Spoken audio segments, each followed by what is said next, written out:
President Trump swapping tough talk for praise in the midst of an important stop on his trip to Asia. The president sitting down with Chinese President Xi and criticizing Beijing's trade deals as unfair. We're also saying he can't blame China for taking advantage of the U.S. for many years. Hello and welcome to Happening Now. I'm Melissa Francis. That's like a left-handed compliment, sort of. Yeah.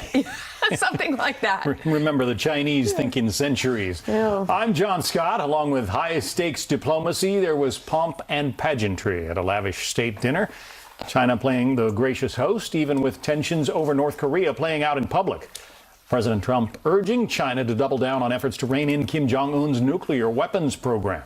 All responsible nations must join together to stop arming and financing and even trading with the murderous North Korean regime. Together we have in our power to finally liberate this region and the world from this very serious nuclear menace. But it will require collective action, collective strength, and collective devotion to winning the peace. So how are those remarks playing out? Kevin Corke is traveling with the president in Beijing. Kevin.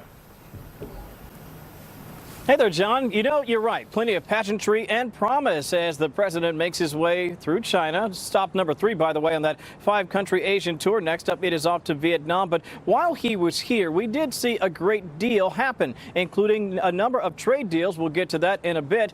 And even a bit of an agreement on North Korea. Of sorts. First to the pomp and circumstance and the pageantry, plenty of it. As the Chinese government really rolled out the red carpet during the president's visit here. No real surprise. It was an important visit for them. By the way, to be honest, it was also in stark contrast to the tough talk the president had for the Chinese government, especially on trade during the campaign. Perhaps a sign of a little on-the-job pragmatism by the president. Still, the two sides did agree, John, that a nuclear-armed North Korea is not only bad for the peninsula, it's bad for the world. Today, President Xi, we discussed our mutual commitment to the complete denuclearization of North Korea.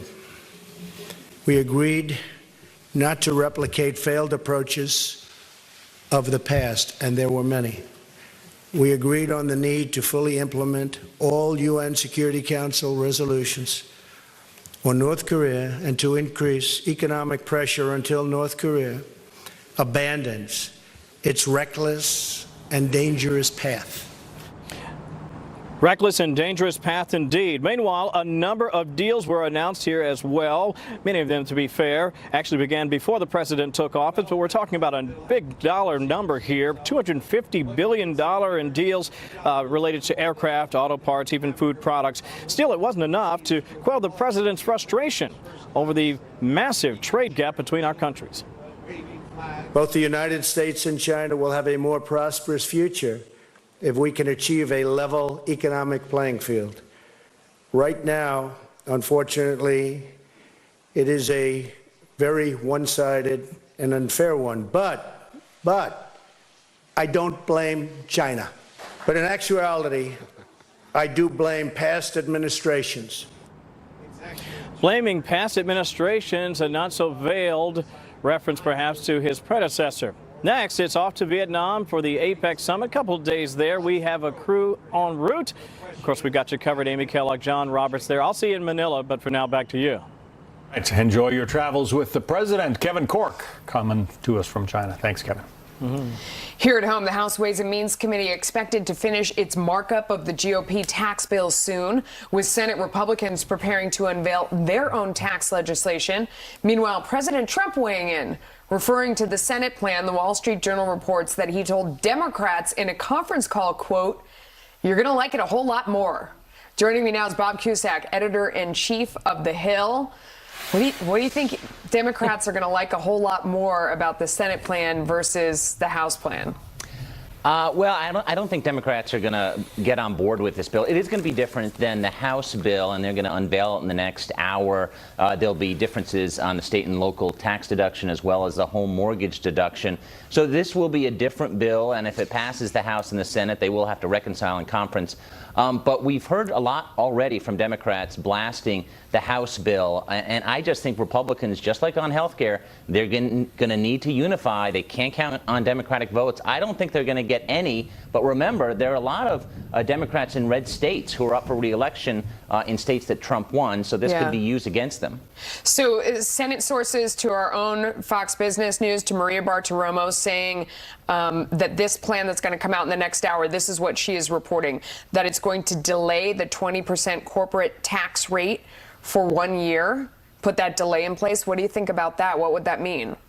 Well, that would mean it would be less expensive. Remember, Bob Corker has said he doesn't want to add a lot of money to the deficit, and he's retiring. So he's a vote to watch. The state and local tax deduction change is going to completely eliminate it. And remember, there are no Republicans, unlike the House, who are serving in blue states. So that's not going to lose any Republican votes. But that could be a reason why Democrats vote against it. So this is going to be a difficult path forward. There are obstacles ahead. But, you know, if you look at the House side, at this point, there were a lot more no votes on health care than they are on taxes.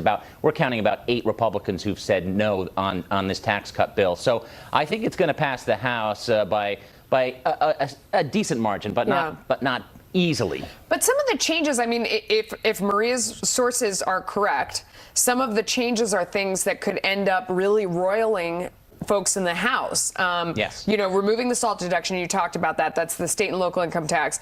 Delaying that corporate tax rate for 1 year. I mean, there are a lot of people who believe that cut will provide a real economic boom. Delaying it for a year could be a total deal killer, because if you look back at the Reagan era, they feel like it was a huge mistake to delay until 81, that they got killed in 82 in the election because they hadn't seen the full, you know, economic growth package really hit, and that hurt Republicans.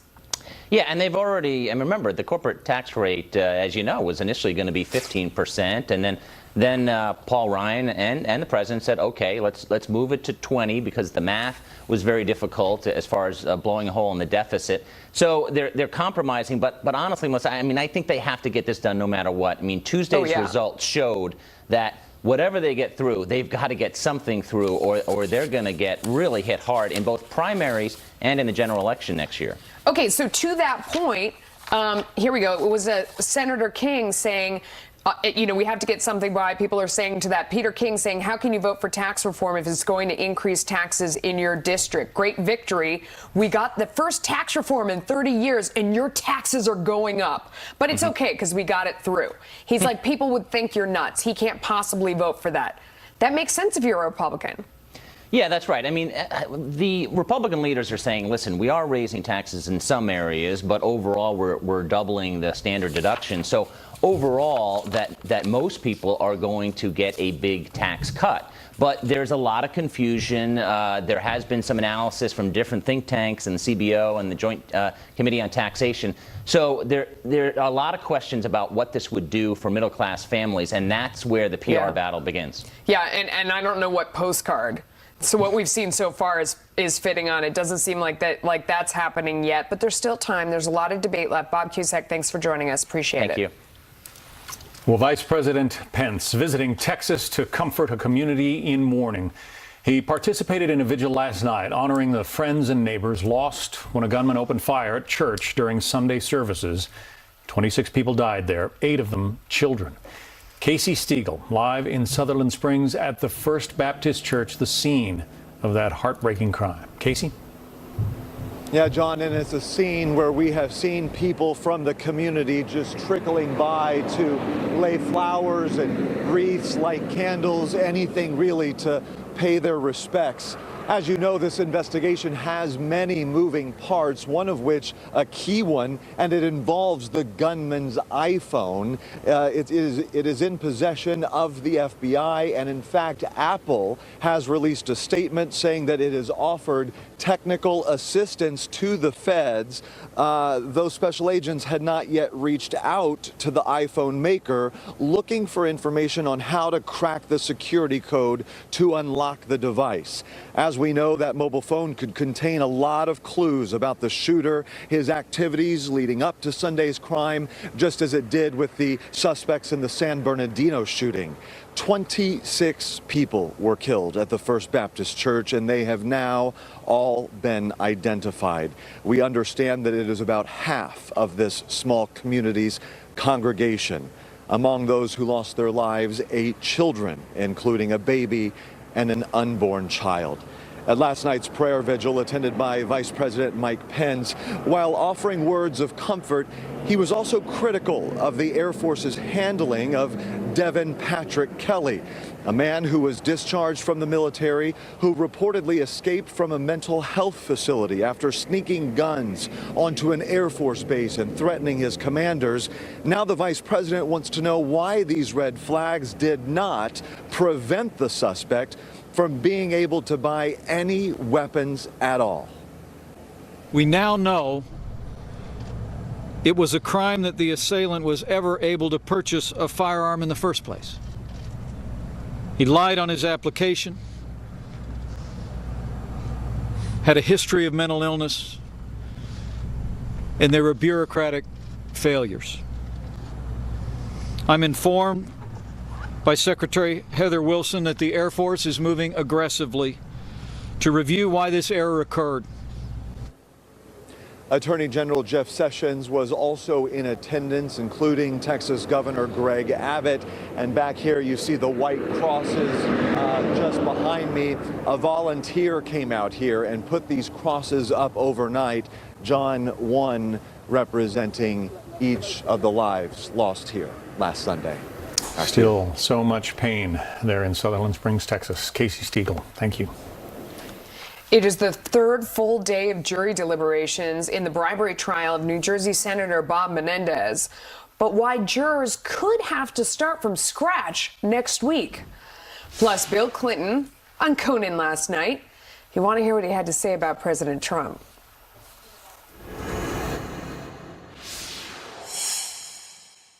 Third full day of deliberations in the corruption trial of Senator Robert Menendez, the New Jersey Democrat charged with accepting lavish trips and gifts in exchange for political favors.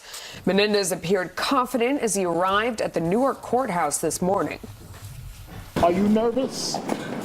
Listen, the jury has family, children, jobs. I get, after 9 weeks, 60 witnesses, hundreds of pages, that they're doing their job. And they also have challenges at home. So, you know, I'm happy to wait for the jury to come to a just verdict. If a verdict is not reached by tonight, the judge says one juror will be excused for vacation and replaced by an alternate. The panel would then have to start deliberations all over again. How fun. Yeah.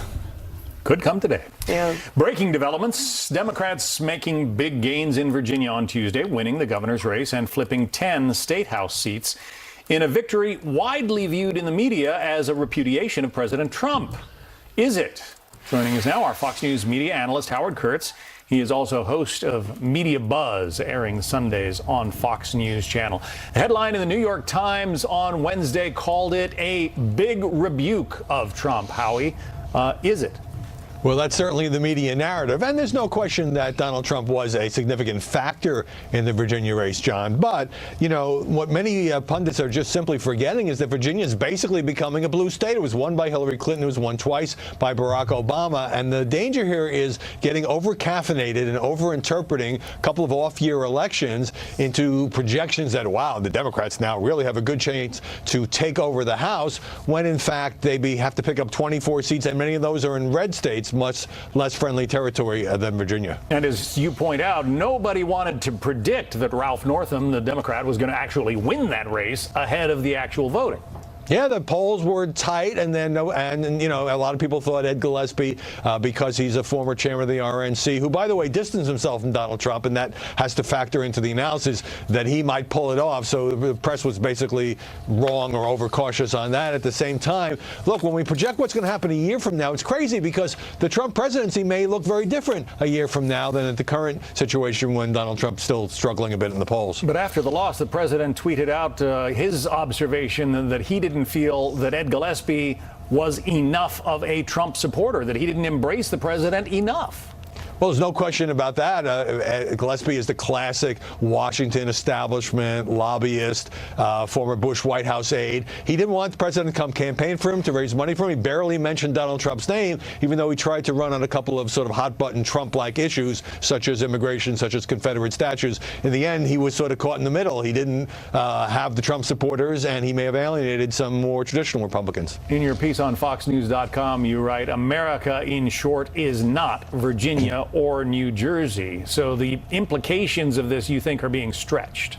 Yeah, and we do this every 4 years. You know, if the New Jersey and Virginia gubernatorial elections were in another year when there were lots of other elections, it would kind of get lost in the shuffle. But right now, it's all the prognosticators have. They love to read the tea leaves. And I do think, well, certainly it was a big day for the Democrats. There's no question about that.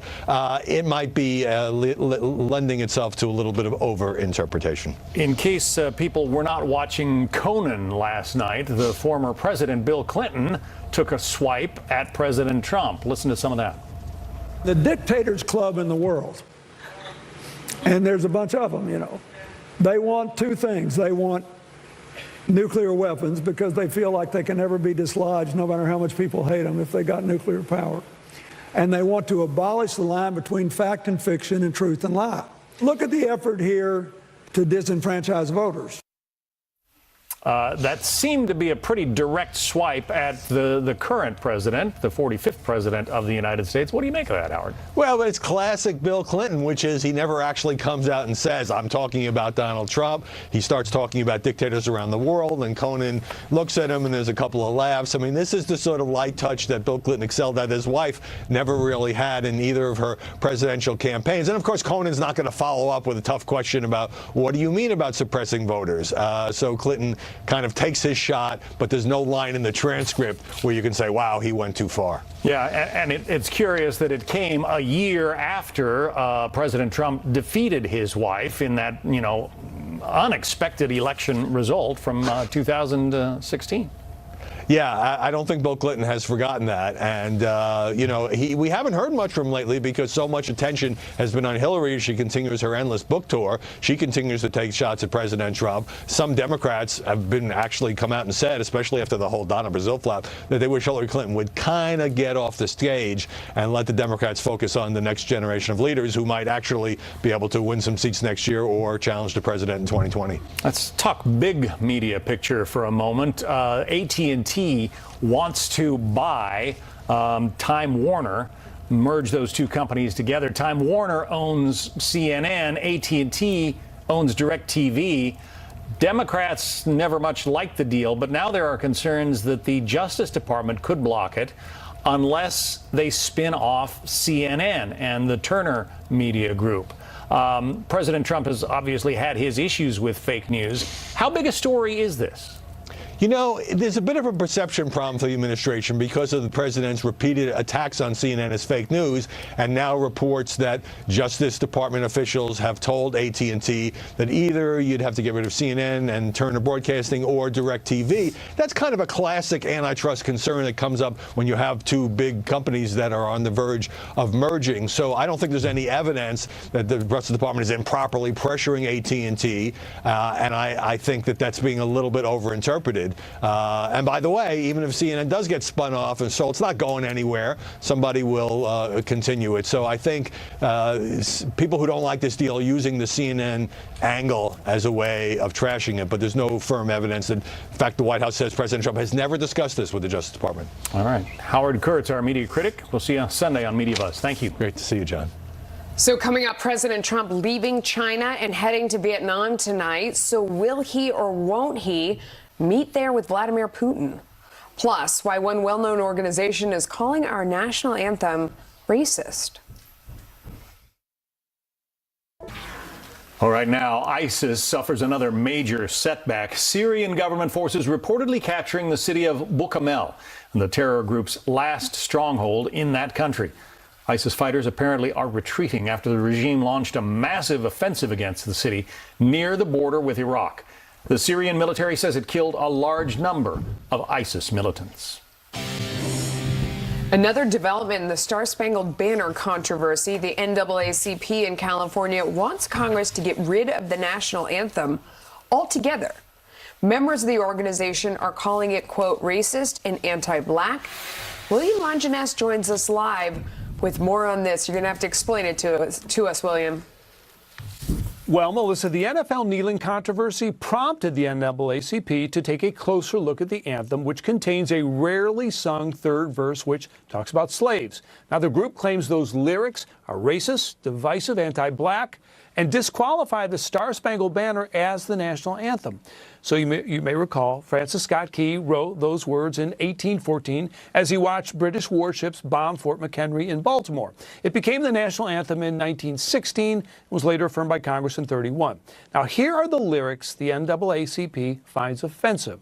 Quote, no refuge could save the hireling and slave from the terror of flight or the gloom of the grave.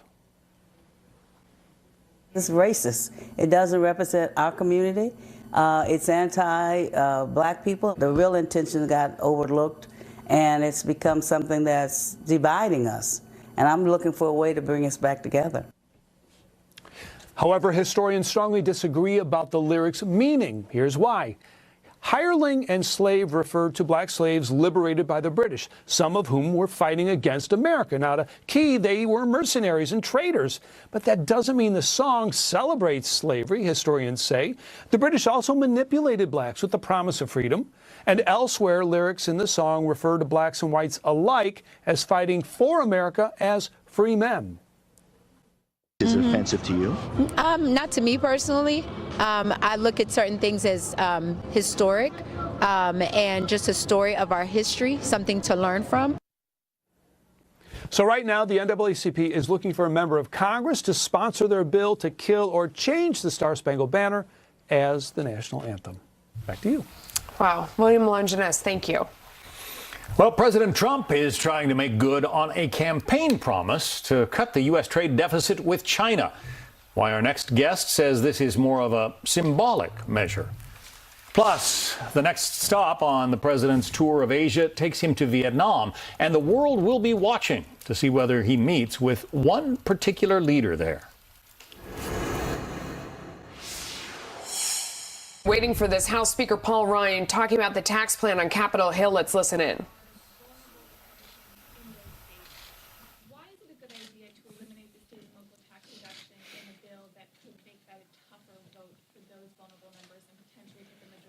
I think when you take a look at tax reform, you have to take a look at the bill in totality. You have to look at the fact that we're doubling the standard.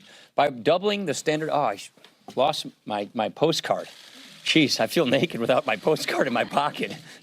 By doubling the standard deduction, I was just going to see if I had an assist over there. No postcard. All right. Look, yeah, do you guys have a postcard on you? You don't have one? Okay, so Christina, by doubling the standard exemption right there, 90% of Americans will fill out their taxes, picture this in your mind, on a form the size of a postcard. Number two, when you actually say for your first $24,000 instead of $12,000, that's tax-free.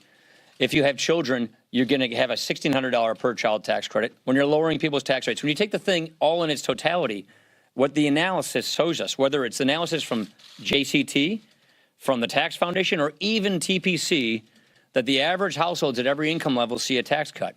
So I think when you take a look at the fact that this produces faster take-home pay, faster wages growth, faster economic growth, and bigger paychecks, I think it's going to be a good thing for everybody, no matter what state you come from.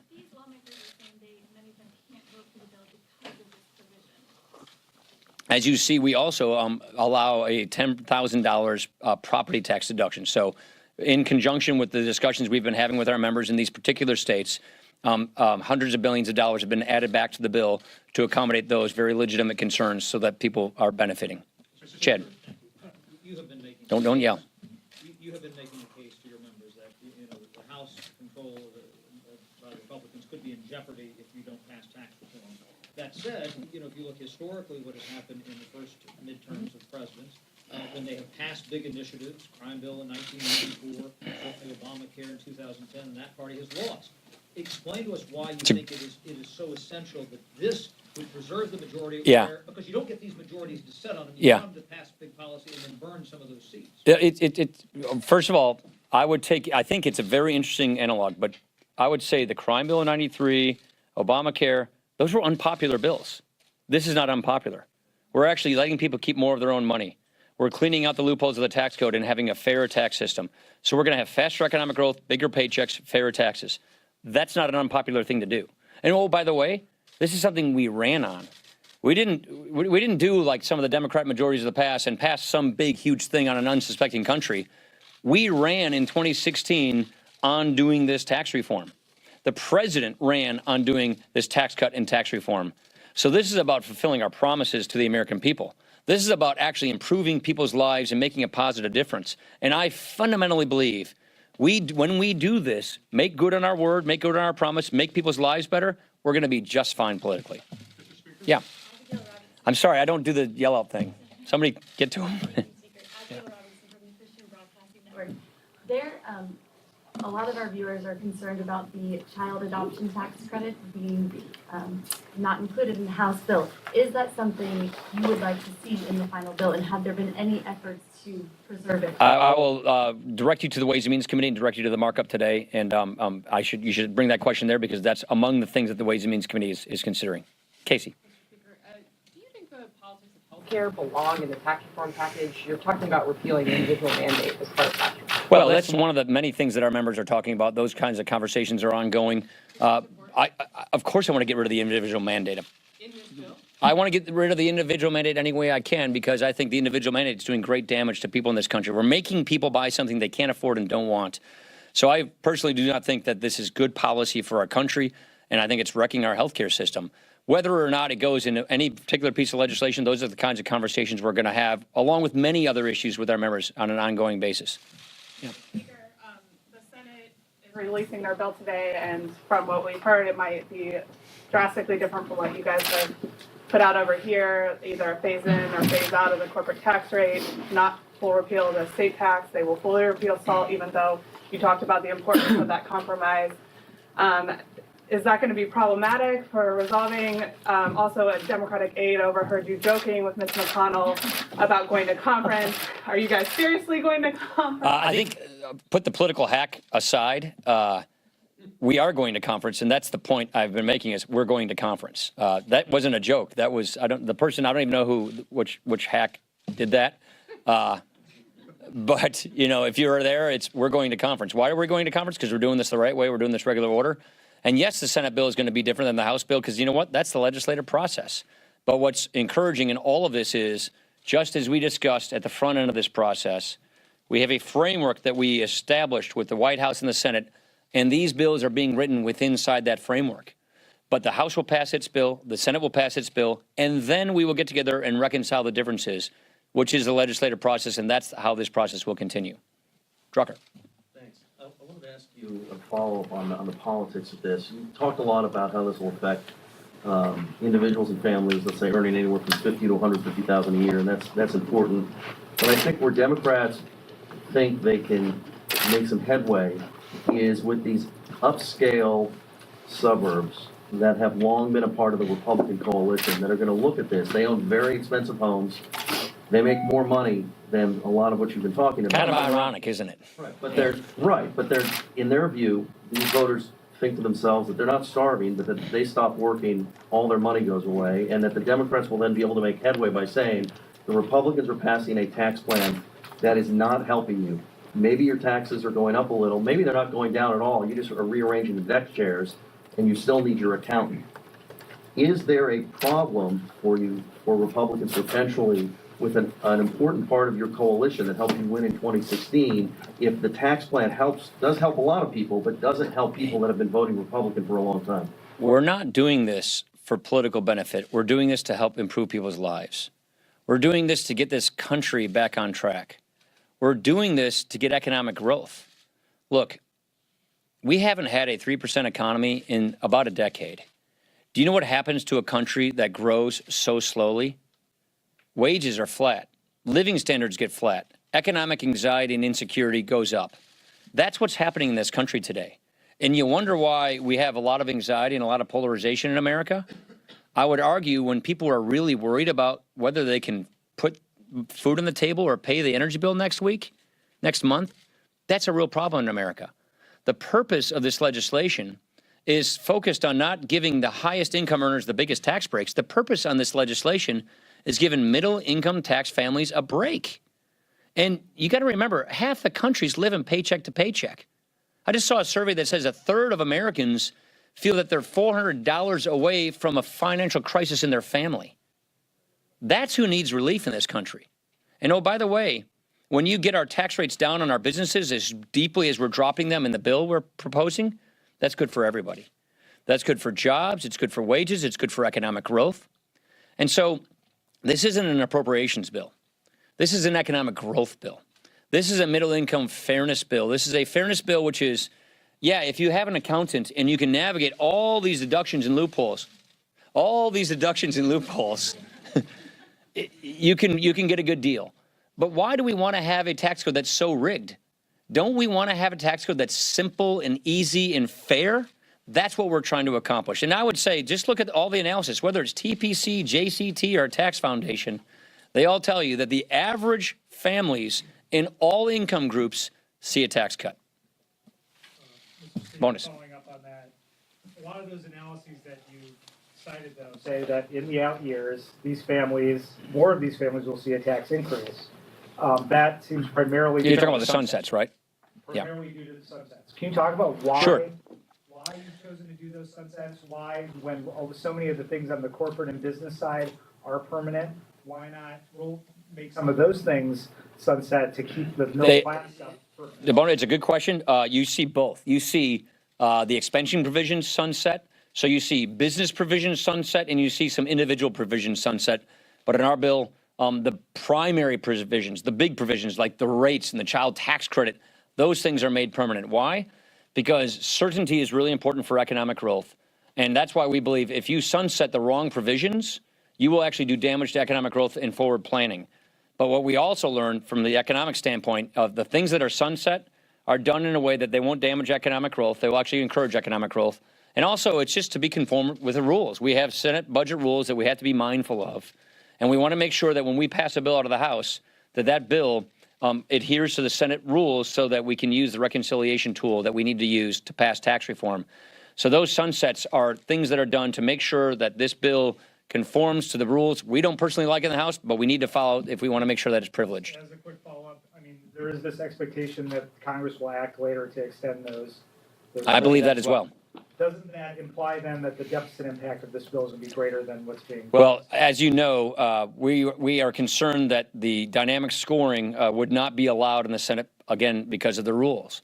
But we are convinced, based upon lots of research, lots of economic modeling, that you will see faster economic growth result from this bill.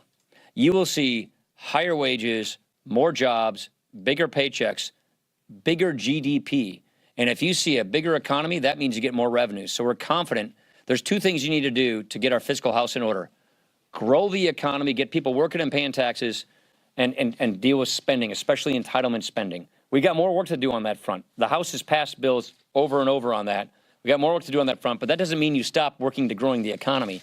And this is our signature issue, the most important thing we can possibly do to get a bigger economic pie for all Americans by growing this economy, which is really important for our fiscal future. Last question. Mr. Speaker, about a dozen House Republicans just a few hours ago called for DACA to have some sort of, have a fix by the end of the year. Do you think it's important that DACA have a fix by the end of the year? And would you be willing to consider it as part of the stopgap or spending? I think it should be considered separately on its own merits. Number one. Number two, we have until, I believe, March is the deadline we have with the president. So I don't think there's really any need to have artificial deadlines within the one we already have. Having said that, though, our members are having lots of conversations. We have a working group on this issue, and that working group is now going to spread out and start talking to our broader conference. I also met with some members of the Senate who are also forming their own working group. So active discussions are underway with our members about how the DACA solution should occur. But I don't think we should put artificial deadlines in front of the one we already have. And I do think it should be considered separately. Thank you, everybody. Appreciate it. Okay, that was House Speaker Paul Ryan. He was taking questions on the tax reform bill, trying to make the point that no matter which think tank you look at, they're saying that the average taxpayer in all income groups will see a cut. He faced questions about in the out years when those things sunset. But overall, he was trying to make the point that the economic pie is going to grow. We will see. John. Let's get some political discussion about that underway. Joining us now, Isaac Wright, the former executive director of Correct the Record Super PAC. That's a pro-Clinton super PAC that was up and running in 2016. Also, Brad Blakeman, former deputy assistant to President George W. Bush. So, Isaac Wright, you do not like the speaker's math. He says, you know, we got to grow this economy. It's been a decade since we've seen 3% growth, and this tax cut plan is the way to do that. What don't you like about it? Well, I think the problem is the priorities, and the priorities are wrong for our country. The tax cut, which Democrats have been on the record, we're for tax reform, we're for tax cuts for middle class, for working families. The problem is at the outset of the tax cut we're talking about, 50% of the benefit goes exclusively to the wealthiest 1%. At the end of 10 years, bipartisan analysis says that jumps up to 80%. In the meantime, middle-class families making $50,000 to $90,000 a year are going to get 8% of the benefit of this tax cut, and at the same time they're going to give up deductions for things like student loans, for medical care, for all these things that middle-class families have relied on that are now going to get more expensive under this tax plan in order to fund tax cuts for the already wealthy so they can buy their third home in the Alps. That's not our priorities as a country. Brad, I suspect you see it differently. I do, and we don't take into account, I think, the growth opportunity that we have. We're already doing well on Wall Street. It's how well Main Street is doing. And I think the fairness of this tax plan in the House plan is something that is going to revolutionize the way Americans not only report their taxes, but the amount of money they're able to keep. The rate reductions, repatriating money, trillions of dollars offshore, coming back to America. That's important, because businesses are going to grow, they're going to buy equipment, they're going to hire more people, wages are going to rise. So Democrats don't ever like to talk about growth because it's growth in the private sector. They rather have us send our money to the government for them to spend us for us. No, those days are over. We're going to make the American people the stewards of their own money. Isaac, let's check the math there for just a second. Because Democrats are for jobs and growth. The problem is that's the opposite of this tax plan. When you lower the foreign profits tax to 0%, you are incentivizing corporations and business to say, hey, if you outsource American jobs overseas, you can pay 0% on those profits. Republicans are giving a giveaway and a motivation to corporations to outsource our jobs to other countries. This is Orwellian doublespeak that we have to be careful of. Another problem in the math, there's about $1 trillion budget hole here that nobody on the Republican side is acknowledged. We're going to be borrowing money from our grandkids to pay for tax cuts for the wealthiest 1%. There's a moral problem with the fact we're borrowing against future generations to pay for tax cuts for the wealthiest 1% that will at the same time incentivize outsourcing our jobs in this country. But the argument, Brad, is that if you put more money into the economy, you give people more money to spend, then the economy grows and you get more tax revenue as a result. Common sense. Democrats don't seem to get it. The fact is, it's not Americans sending government money for them to spend. It's having Americans change money between themselves. It's called the velocity of money. Every time a dollar changes hands in the private sector is what builds the private sector. It's not the government has never created a private sector job. It's the private sector creating their own. It's small businesses. It's the pass-through now that is going to give individuals who operate as corporations a lesser rate. It's repatriating trillions of dollars, by the way, which Democrats kept overseas. If the Democrats would have repatriated that money, we would have seen a recovery a lot quicker and more robust after the recession. So Democrats don't get it. They don't like the fact that government is releasing their hold on America's pocketbooks. It's Americans who have to be incentivized to create their own destiny in America. Those are the arguments. I appreciate Brad speaking for my party there. I do want to correct the point. Democrats believe that if you put money back into the economy with tax cuts for working people, it helps. Giving 50 to 80% of that to the wealthiest 1% to buy a second home in the Alps or incentivize them to take jobs overseas does not. Not too many second homes in the Alps from this country. Anyway, we got to go, gentlemen. Isaac, Brad, thank you both. Be back in a moment.